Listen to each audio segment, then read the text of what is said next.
आपल्याला माहित असेल की अधिवेशनाच्या अगोदर आम्ही शिवसेनेचे जे सगळे मंत्री आहोत त्यांच्यावर संघटनात्मक आणि महायुतीच्या अन्य पक्षांसोबत समन्वय ठेवण्यासाठी संपर्क मंत्र्यांची नियुक्ती आमचे मुख्य नेते एकनाथ शिंदे साहेबांनी केली। त्याच्यामध्ये पुणे ग्रामीण, पिंपरी चिंचवड आणि पुणे शहर संपर्क मंत्री म्हणून माझी निवड झाली आणि त्याच पार्श्वभूमीवर सगळ्या संघटनात्मक पदाधिकाऱ्यांना एकत्र बोलून त्यांच्याशी पहिली बैठक मी घेतली। याच्यानंतर विधानसभेच्या स्तरावर जाऊन आम्ही बैठका घेणार आहोत। शेवटी संपर्क मंत्री म्हणून काम करत असताना इथल्या शासकीय समित्या ज्या आहेत, इथले विशेष कार्यकारी अधिकारी आहेत, इथले डीपीसी मेंबर आहेत, ते शिवसेनेचे देखील आम्ही सगळे चर्चा करून जिल्ह्याचे पालकमंत्री अजितदादांकडे देणार आहोत। आणि म्हणून संपर्क मंत्री म्हणून आज माझा पहिलाच दौरा होता। शाखानिहाय सभासद नोंदणीचं उद्दिष्ट देखील आम्ही डोळ्यासमोर धरलेलं आहे, त्याचा देखील शुभारंभ आता ज्या ठिकाणी होतोय। आणि विशेष मला सांगताना आनंद होतोय की आजच्या या बैठकीला सगळे पदाधिकारी, जिल्ह्यातले सगळे प्रमुख पदाधिकारी जवळजवळ 400-450 या बैठकीला उपस्थित होते आणि स्पष्ट पद्धतीने मी सांगितलेलं आहे की ही बैठक पहिली आणि शेवटची बैठक आहे। आता ज्या बैठका होतील या प्रभागनिहाय होतील, विधानसभेच्या मतदारसंघनिहाय होतील। महायुती करण्याचे सगळे अधिकार हे माननीय एकनाथ शिंदे साहेबांना आहेत, ते देवेंद्रजींशी अजितदादांशी बोलून जो काही निर्णय घ्यायचा ते घेतील। परंतु सभासद नोंदणी देखील पुणे जिल्ह्यामध्ये, पुणे शहरामध्ये दखल घेण्याएवढी करण्याचा निर्णय आज आम्ही घेतलेला। सर, आपण जर पाहिलं तर शिवसेनेची संघटना मजबूत करण्यासाठी खूप प्रचंड गरज असं दिसतंय, कारण की पुणे शहर असतं किंवा जिल्हा असतो। विधानसभा निवडणुकीत सुद्धा पाहिलं की बापू सोडून फारसे काही आपल्याला आपण सीटच दिले नव्हते। संघटना बांधणीबद्दल आपण कसं काम करतो? मी सांगितलं ना की आजची बैठक ही अधिकाऱ्यांना, आपल्या पदाधिकाऱ्यांना काय संदेश द्यायचा होता किंवा माझ्या संपर्क मंत्री म्हणून काय अपेक्षा आहेत, शिंदे साहेबांच्या काय अपेक्षा आहेत, इथल्या नेते मंडळींच्या काय अपेक्षा आहेत, हे सांगण्यासाठी आजची बैठक होती। पण याच्यानंतर आम्ही ग्रासरूटला जाऊनच संघटनात्मक काम करणार आहोत।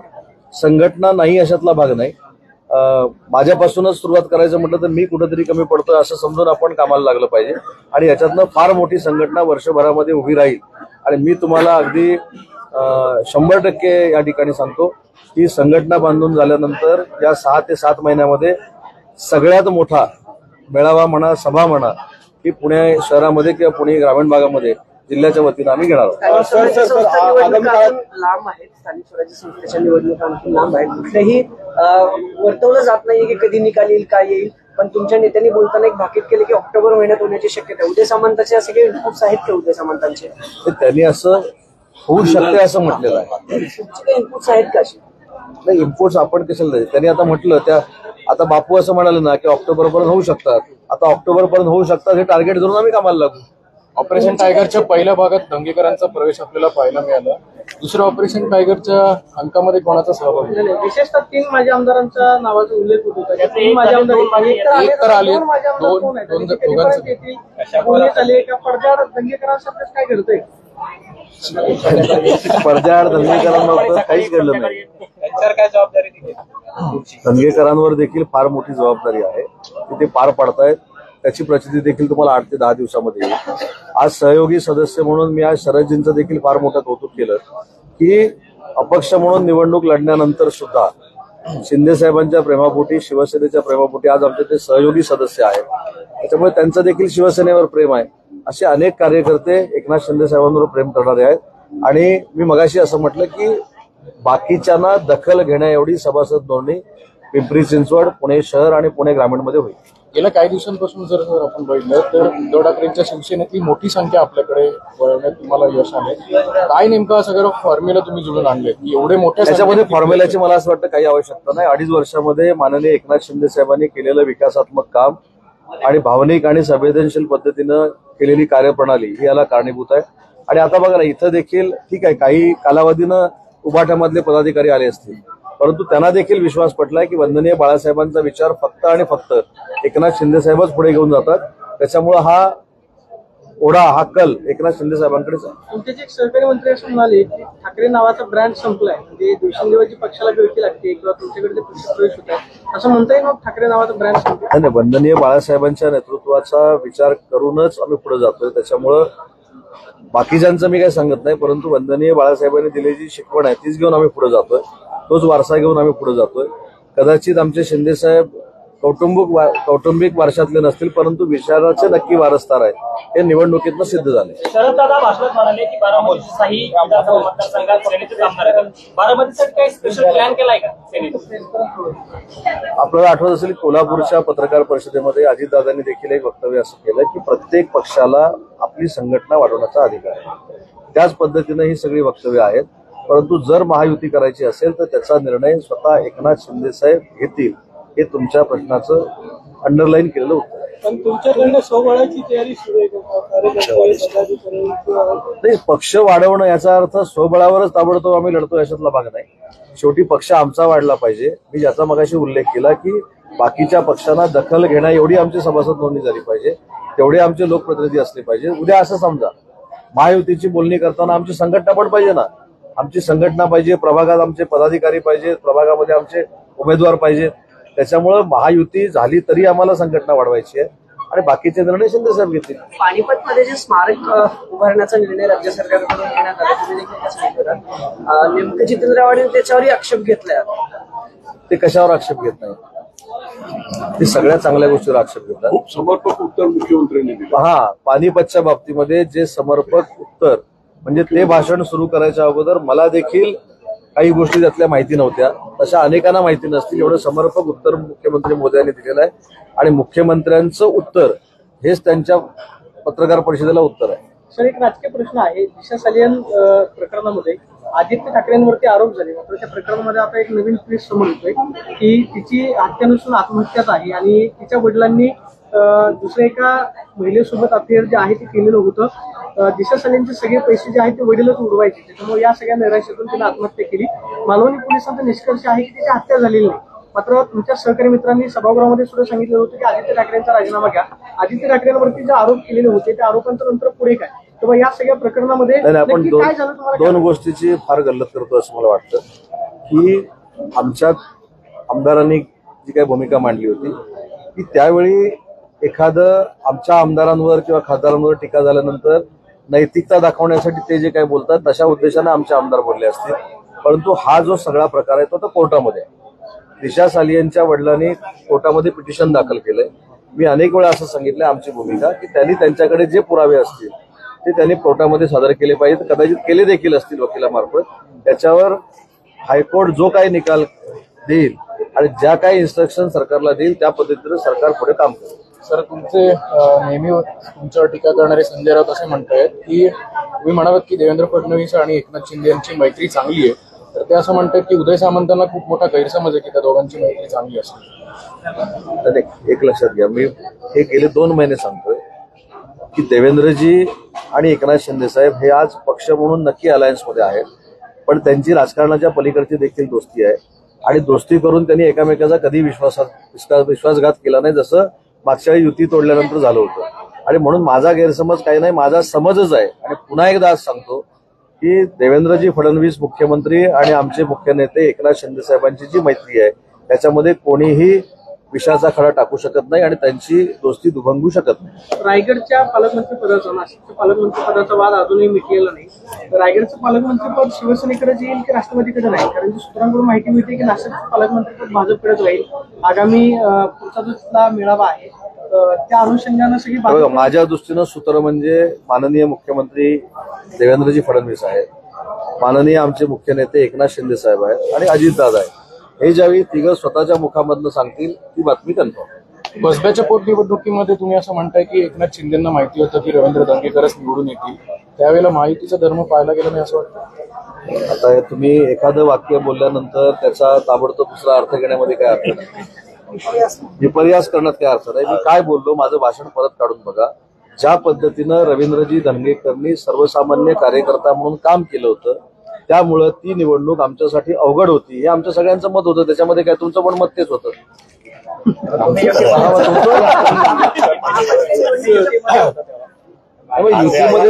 युतीमध्ये असताना आम्ही धनगेकरांच्या बाजूनं नाही काम केलं. धनगेकर स्वतः सांगतील धनगेकर राजकीय दृष्ट्या कशा पद्धतीनं पराभूत होतील हाच प्रयत्न माननीय एकनाथ शिंदे साहेबांनी दोस्ती म्हणून केलेला आहे.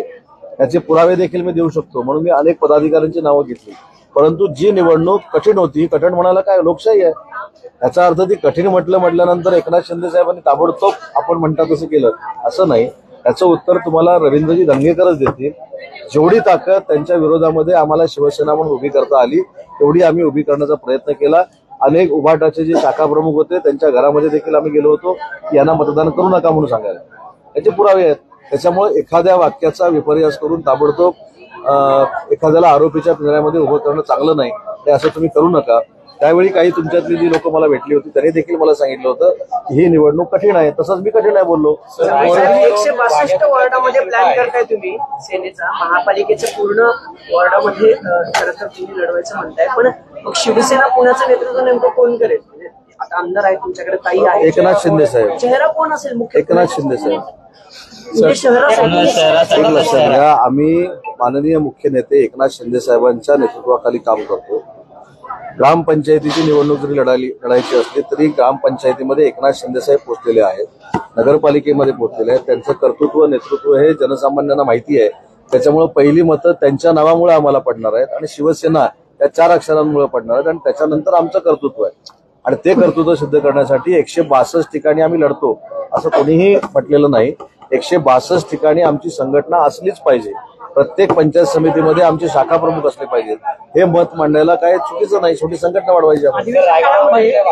शिल्प आहे त्याच्यावरून आता यांचे जे वंशज आहेत त्यांनी समिती नेमून याबद्दलचा जो काही सूक्ष्मक्ष आहे तो लावा असं म्हणतोय. तर सरकार म्हणून नेमकी काय या संदर्भात भूमिका आहे? सरकार म्हणून यातली आमची भूमिका स्पष्ट आहे की संभाजीराजेंनी एक पत्र जे मुख्यमंत्री महोदयांना दिलेलं आहे त्या पत्राचा व्यवस्थित विचार माननीय मुख्यमंत्री करतील, इतिहासकारांची चर्चा करतील, तज्ज्ञांची चर्चा करतील, होळकरांच्या वंशजांनी जे सांगितले त्याचा देखील विचार करतील आणि मुख्यमंत्री आणि दोन्ही उपमुख्यमंत्री योग्य तो निर्णय घेतील. अधिवेशन काळामध्ये कोसळच्या वाटेला रवींद्र धंगेकर यांच्यावर काही स्पेशल जबाबदारी देणार आहे अशी चर्चा आहे. काय जबाबदारी असणार? हे सगळ्याच गोष्टी अशा सांगायच्या असतात. सर, अधिवेशन काळामध्ये कोकणच्या वाटेला धंगेकर साहेबांवर फार मोठी जबाबदारी शिंदे साहेबांनी टाकलेली आहे. मी धंगेकर साहेबांनी शिंदे साहेबांच्या चर्चेमध्ये काय झालं हे पण जाहीरपणानं सांगितलं. त्याचा उल्लेख तुम्ही नाही कोणी केला ते पण मी सांगितलं की धंगेकर अनेकांचं असं म्हणणं का विधान परिषद, राज्यसभा, महामंडळ त्या व्यक्तीनं सांगितलं की मी तुमच्याकडे बघून, तुमच्या कामाकडे बघून आणि विकासात्मक दृष्ट्या पुण्याला पुढे नेण्यासाठी पक्षामध्ये येतो. धंगेकरांच्या नंतर कोण आहे मग आता? पुण्यातल्या चेहरा धंगेकरांना नाही, मला असं वाटतं की धंगेकरांनी त्या पद्धतीनं शिंदे साहेबांचं नेतृत्व 100% पुढे नेण्याचा काही कालावधीमध्ये जर निर्णय घेतला आणि तशा पद्धतीनं जनसामान्यांमधला ठाव झाला की बाबा धंगेकरच आमचा चेहरा आहे, साहेब धंगेकरांना चेहरा करतील. उद्या मी संपर्क मंत्री आहे, लोकांनी सांगितलं धंगेकर नको, उदय सामंत चेहरा, माझा साहेब विचार करतील, बापूंचा करतील, ताईंचा, असं म्हणजे एकावर कॉन्सन्ट्रेट अशी संघटना वाढत नाही. परंतु धंगेकर साहेबांसारखा एक कार्यकर्ता आणि हाडाचा कार्यकर्ता आज आमच्यासोबत आहे याच्यामुळे नक्कीच आमची हजारो मताची ताकद ही पुणे शहरामध्ये वाढली. पण ऑपरेशन टायगरचा पुढचा चेहरा कोण असेल? धंगेकर ठरवणार. धंगेकर ठरवलं. कुणाल कामरा प्रकरणावरून मी खरं तर अनेक मुद्दे उपस्थित केले याआधी. कशावरून? कुणाल कामरा प्रकरणावर एफआयआर अनेक ठिकाणी दाखल झाल्यात. पण कुणाल कामरा पुन्हा एकदा कविता पोस्ट करतायत, रोज दिवसतायत. त्यांचं म्हणणं असं की मी कुठेही शिंदेचं नाव घेतलं नव्हतं, मी मोदींचं नाव घेतलं, सीतारामनचं नाव घेतलं, केजरीवालांचं नाव घेतलं. मग शिवसेनेनं कबूल केलंय का असं विरोधक विचारतात की तुम्हीच घेतलं? मी याचं उत्तर व्यवस्थितरित्या त्याला देऊ शकतो. फक्त ताई इथं आहेत, त्यानं ज्या पद्धतीनं सुप्रीम कोर्टावर कविता केली हे जर तुम्ही वाचली असेल किंवा ऐकली असेल तर मला असं वाटतं की तुम्हीच पायातलं काढा. माझं म्हणणं असं आहे की एखाद्याची बदनामी करणं, टीका करणं स्टँडअप कॉमेडीमध्ये हे मला मान्य आहे. मी देखील त्या संघटनांमध्ये वावरतो, त्याच्यामुळे ते त्यांना फ्रीडम दिलंच पाहिजे. परंतु अभिव्यक्ती स्वातंत्र्याच्या नावाखाली महिला भगिनींना वाटेल त्या भाषेमध्ये बोलायचं, सुप्रीम कोर्टाला वाटेल त्या भाषेमध्ये बोलायचं, एवढंच नाही तर मुकेश अंबानी, आनंद महिंद्रांना पण वाटेल त्या भाषेमध्ये बोलायचं, निर्मला सीतारामनना वाटेल त्या भाषेमध्ये बोलायचं, ही प्रवृत्ती असू शकत नाही. ही विकृती आहे आणि या विकृतीला जे पाठिंबा देतात ते महाविकृत आहे. कोल्हापूरच्या न्यायालयात कोरटकर यांच्यावर थेट हल्ला झालाय. आता संतप्त प्रतिक्रिया अजूनही आताच मी ते व्हॉट्सअपवर बघितलं की एका वकील महोदयाने त्यांच्यावर काहीतरी हल्ला केलेला आहे, पण मला प्रॉपर माहिती मी घेतलेली नाही, त्याच्यावर बोलणं आता. शेवटचा प्रश्न आहे, अधिवेशन त्यांनी असं म्हणलं की उद्धव ठाकरे हे जसं त्यांनी राज ठाकरेंना मला तसं वाटते का? आता नरेश म्हस्के साहेब हे खासदार आहेत त्यांना विचारलं पाहिजे की हे त्यांनी कुठच्या अनुभवावर बोलले, त्यांना अनुभव असेल म्हणून ते बोलले असतील. तर त्यांना कधीतरी पुण्यात आल्यानंतर हा प्रश्न विचारा. शिवसेना म्हणून काय कोकणातल्या अधिवेशनामध्ये कोकण राज्य आहे मोकळा मिळाला. काय काय कोरटकर आणि सोलापूरकर वर बोला, पुतींचा राहू सांगा ना, विचारा ना. त्याला मी कोरडकरांच्या हल्ल्याबाबत सांगितलं की मी आत्ताच भाषण चालू असताना ती पोस्ट बघितली, त्याच्यावर माहिती घेऊन बोललं पाहिजे. आणि दुसरी कोरडकरांच्या बाबतीतली भूमिका पोलिसांची काय होती सिद्ध झाली ना तुमच्या समोर. हायकोर्टाचा अटकपूर्व जामीनच्या अगोदर त्याला 2 तास अटक झालेली आहे. आणि राहुल सोलापूरकरांच्या बाबतीमध्ये मी देखील काल भूमिका आमची मांडलेली आहे. राहुल सोलापूरकरांचं कोणी समर्थन केलं नाही. या देशामध्ये, या महाराष्ट्रामध्ये छत्रपती शिवाजी महाराज, छत्रपती संभाजी महाराज यांना कमी लेखण्याचा जर कोण प्रयत्न करत असेल आणि औरंगजेबाचं उदात्तीकरण करत असेल तर शिवसेना म्हणून आम्ही त्यांच्या विरोधातच आहोत. राहुल सोलापूरकरांच्या बाबतीमध्ये तुमच्याच माध्यमातून आम्ही असं ऐकलं आणि बघितलं की ज्यावेळी काही 2 महिन्यापूर्वी ही घटना घडली होती त्याच्यानंतर त्यांनी काहीतरी प्रेस घेतली होती की व्हिडिओ टाकला होता की माफी मागितल्याचा. आता माफी मागितल्यानंतर त्यांच्यावर जर तक्रार कुठं दाखल झाली असेल तर निर्णय काय घ्यायचा आहे पोलीस डिपार्टमेंट ठरवेल ना. परंतु कोरटकरांच्या बाबतीमध्ये आपण जे काय म्हणतोय, तुम्ही नाही, जे काही विरोधक म्हणतायत की असं झालं तसं झालं, आज आमच्याकडे ही देखील माहिती आहे ज्या घरातनं त्यांना पकडलं ते काँग्रेसच्या नेत्याचं घर होतं. कोरटकरांवर देशद्रोहाचा गुन्हा दाखल करावी पक्षाची भूमिका आहे का? नाही, त्यांच्यावर गुन्हा ऑलरेडी दाखल आहे. जो तुमचा असेल देशद्रोहाचा गुन्हा दाखल एक लक्षात घ्या.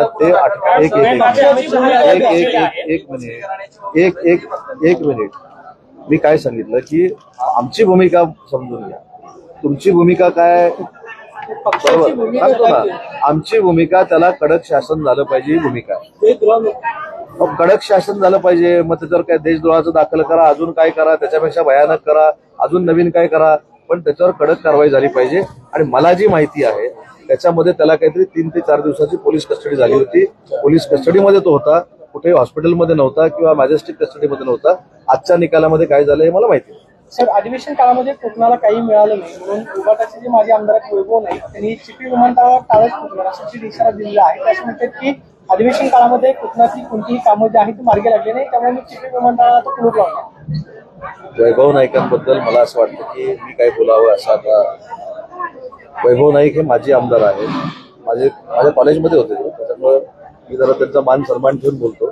पण त्यांना माहिती आहे त्यांनी स्वतः एकनाथ शिंदे साहेबांकडनं किती कामं करून घेतली. मी काय सांगितलं, वैभव नाईक साहेबांना माहिती आहे की त्यांनी स्वतः एकनाथ शिंदे साहेबांकडनं किती कामं करून घेतलीत आणि भाजपच्या रवींद्र चव्हाणांकडनं किती कामं करून घेतलीत. ती यादी जर आली तर तुम्हाला देखील आश्चर्य वाटेल.